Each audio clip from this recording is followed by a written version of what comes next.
this Sunday, so I was like wondering what the hell is happening. And building upon what I was saying in my last video, it seems like there's good and bad in all religions, but it seems like religion itself, the people that have like the contract with the darkness of the religion, is like turning into witchcraft itself. It's like turning into like Babylon itself, Mystery Babylon. This time wasn't as bad because like I am picking up on it without even thinking about it. It just happened again, and this time I prayed to Jesus to like send his angels out, and just it feels like there's like this black hole in my stomach that, you know, when people are empty, they're starving, or they want to drink or do drugs or just do anything to like fill that hole. It feels like somebody's like ripping my soul like out of my stomach. And this time I just took a bath.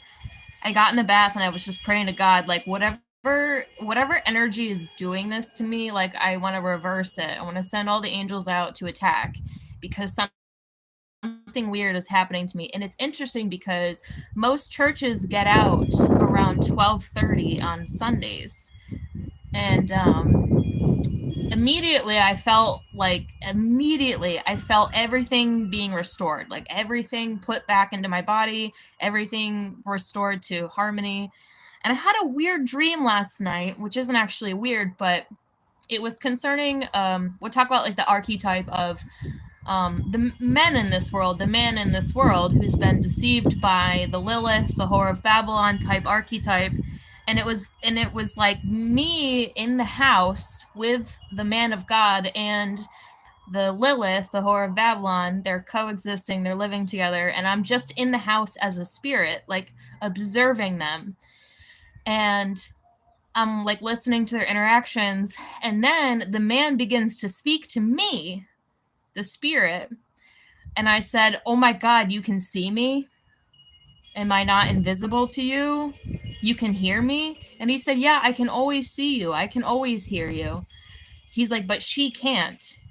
So he's saying like this evil, the evil woman, right? The Whore of Babylon, like, look, he's like, "But she can't. She can't see you and she can't hear you." He said, "But I always see you and I always hear you." And so it was very interesting. So I think this is building up to perhaps the part of the Bible that is the fall of Babylon. Babylon falls in one day.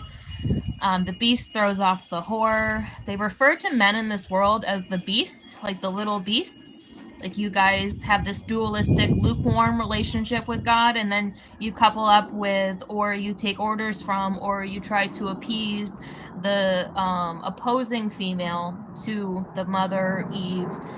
But they can always see us, they can always hear us, and I feel like they're being used as like a harvest, like they're gathering a harvest, but they're like, no, we can always see you, we can always hear you. But they're doing what they're doing to gather a harvest, and Babylon falls in one day, right? It's like the evil female energy is at a disadvantage because she can't see, she can't hear, and she doesn't know the destruction that is coming to her. But the man knows, he sees it. And you know, they just kind of like stand in neutrality for a certain amount of time before Revelation 17:8, the beast throws off the whore all at once. They all do it at once. And then we're coming upon the Ides of March, which to me is like Easter. The Ides of March weekend is like Easter weekend, because before Jesus Christ, it was Julius Caesar. While they're not the same, they're similar, they're not the same. The Antichrist is going to be very similar to the spirit of Julius Caesar returning, because when his flesh was taken off this world, it changed the dynamic of men and women. It ruined the dynamic between men and women. Very characteristic of Mark Antony and Cleopatra, because Cleopatra had a polygamous relationship with Julius Caesar and Mark Antony.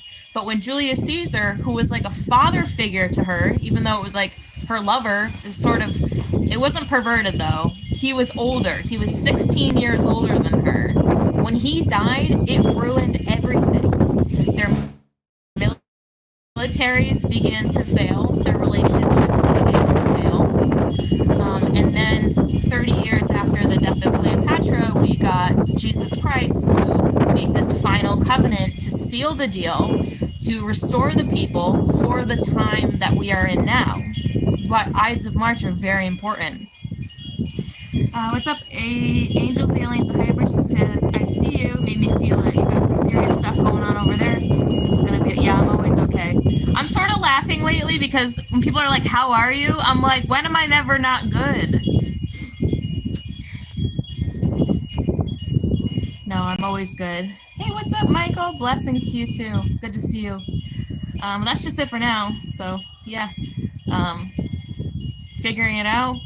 Religion is turning into witchcraft very quickly. It's Mystery Babylon is the dark side to all religion. And they're at a disadvantage because they can't see. And Babylon falls in one day. So very cool. Very exciting times that we're living in. Very good stuff. All right, check you later. Thanks for your comments and likes.